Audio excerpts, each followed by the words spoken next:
గతంలో పోలిస్తే పోలీసింగ్లో విప్లవాత్మక మార్పులు వచ్చాయని ఎమ్మెల్యే ఆది శ్రీనివాస్ అన్నారు. టెక్నాలజీ సాయంతో నేరాల నియంత్రణకు పోలీసులు చర్యలు చేపడుతున్నట్టు తెలిపారు. రాజన్న సిరిసిల్ల జిల్లా వేములవాడ పరిధిలో ఏర్పాటు చేసిన సీసీ కెమెరాలను ఎస్పీ అఖిల్ మహాజన్తో కలిసి విప్ ప్రారంభించారు. సీసీ కెమెరాల ఏర్పాటుకు ప్రతి ఒక్కరూ ముందుకు రావాలని ఆయన పిలుపునిచ్చారు. రాజన్న సిరిసిల్ల జిల్లా వేములవాడ పట్టణ పోలీస్ స్టేషన్లో పునరుద్ధరించిన పోలీస్ గెస్ట్ హౌస్ మహాలక్ష్మి నిధి నుండి కేజీవీబీ వరకు ఏర్పాటు చేసిన 16 సీసీ కెమెరాలను ఎస్పీ అఖిల్ మహాజన్తో కలిసి విప్ ఎమ్మెల్యే ఆది శ్రీనివాస్ ప్రారంభించారు.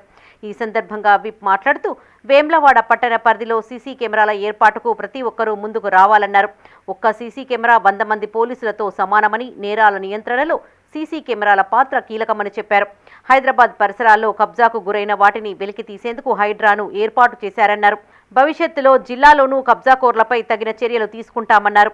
ఈ కార్యక్రమంలో ఏఎస్పీ శేషాద్రిని రెడ్డి, సిఐలు వీరప్రసాద్, శ్రీనివాస్, ఎస్ఐలు మారుతి, రమేష్, అంజయ్య, ప్రజాప్రతినిధులు పాల్గొన్నారు.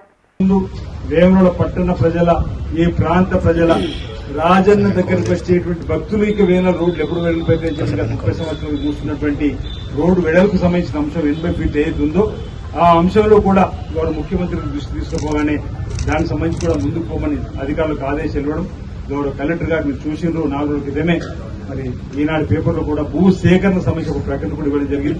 సంబంధిత వారితో కూడా ప్రభుత్వం మాట్లాడుతుంది. వారితో పాటు మాట్లాడి ప్రభుత్వం వారితో చర్చించి రోడ్డు వెడల్పుకు సంబంధించినటువంటి కార్యక్రమం కూడా అంటే సమాంతరంగా నేను మొదటి రోజు చెప్పినాం. మనకు ఈ రోజు వేములవాడ పట్టణాభివృద్ధి ఒక కన్ను అయితే దేవాలయ అభివృద్ధి మరో కన్ను. రెండింటిని కూడా సమాంతరంగా ఇటు పట్టణం అటు దేవాలయ అభివృద్ధి తీసుకొని పోవడం